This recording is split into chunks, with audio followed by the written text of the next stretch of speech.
and spiritual pathology. Our Church does not prescribe remedies upon any settled system, and what is still worse, even when her physicians have according to their lights ascertained the disease, and pointed out the remedy, she has no discipline which will ensure its being actually applied. If our patients do not choose to do as we tell them, we cannot make them. Perhaps really under all the circumstances this is as well, for we are spiritually mere horse doctors as compared with the Roman priesthood, nor can we hope to make much headway against the sin and misery that surround us, till we return in some respects to the practice of our forefathers and of the greater part of Christendom. Ernest asked in what respects it was that his friend desired a return to the practice of our forefathers.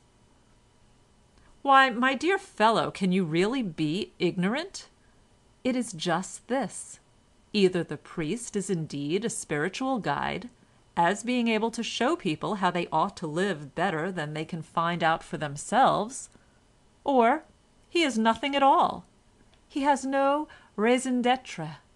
If the priest is not as much a healer and director of men's souls as a physician is of their bodies, what is he?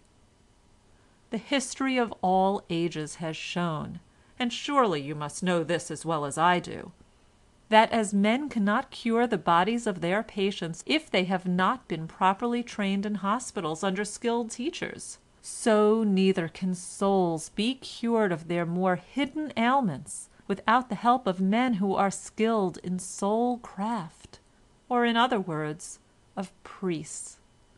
What do one half of our formularies and rubrics mean, if not this?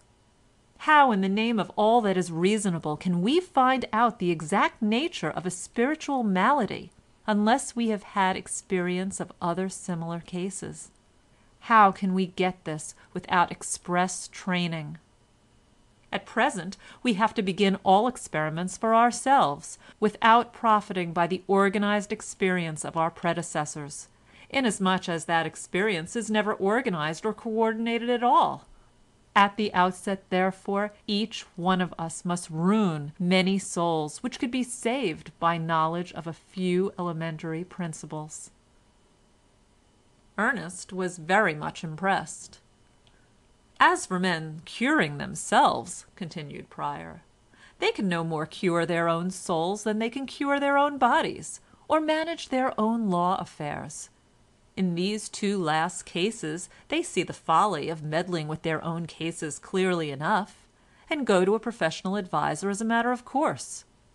Surely a man's soul is at once a more difficult and intricate matter to treat, and at the same time it is more important to him that it should be treated rightly than that either his body or his money should be so. What are we to think of the practice of a church which encourages people to rely on unprofessional advice in matters affecting their eternal welfare, when they would not think of jeopardizing their worldly affairs by such insane conduct?" Ernest could see no weak place in this. These ideas had crossed his own mind vaguely before now, but he had never laid hold of them or set them in an orderly manner before himself. Nor was he quick at detecting false analogies and the misuse of metaphors. In fact, he was a mere child in the hands of his fellow curate. "And what," resumed Pryer, "does all this point to? Firstly, to the duty of confession, the outcry against which is absurd as an outcry would be against dissection as part of the training of medical students. Granted, these young men must see and do a great deal we do not ourselves like even to think of, but they should adopt some other profession unless they are prepared for this. They may even get inoculated with poison from a dead body and lose their lives, but they must stand their chance. So if we aspire to be priests in deed as well as name, we must familiarize ourselves with the minutest and most repulsive details of all kinds of sin, so that we may recognize it in all its stages.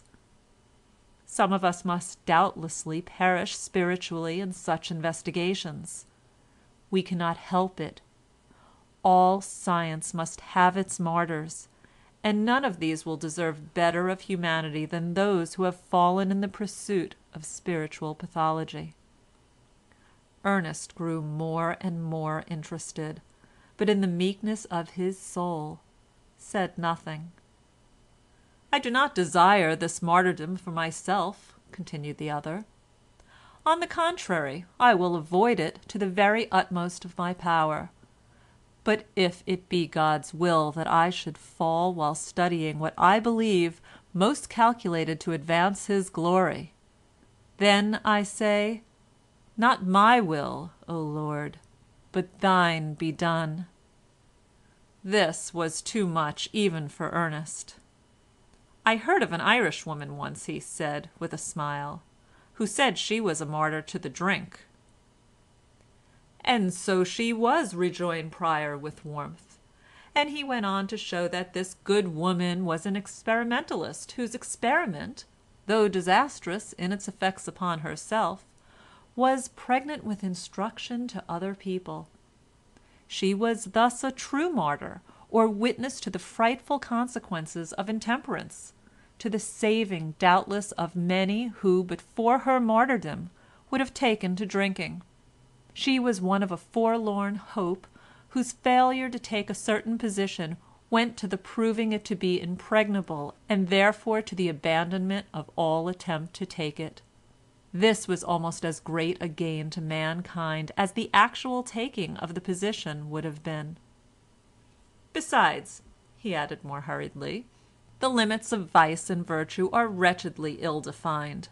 Half the vices which the world condemns most loudly have seeds of good in them, and require moderate use rather than total abstinence. Ernest asked timidly for an instance. "No, no," said Pryer, "I will give you no instance, but I will give you a formula that shall embrace all instances.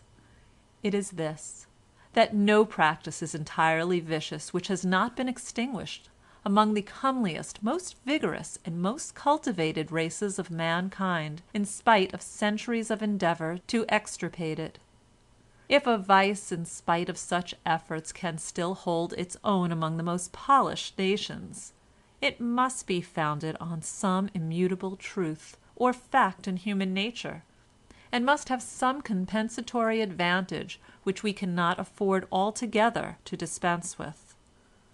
"But," said Ernest timidly, "is not this virtually doing away with all distinctions between right and wrong, and leaving people without any moral guide whatever?" "Not the people," was the answer. "It must be our care to be guides to these, for they are and always will be incapable of guiding themselves sufficiently. We should tell them what they must do, and in an ideal state of things should be able to enforce their doing it. Perhaps when we are better instructed the ideal state may come about. Nothing will so advance it as greater knowledge of spiritual pathology on our part. For this, 3 things are necessary. Firstly, absolute freedom in experiment for us, the clergy. Secondly, absolute knowledge of what the laity think and do, and of what thoughts and actions result in what spiritual conditions. And thirdly, a compacter organization among ourselves.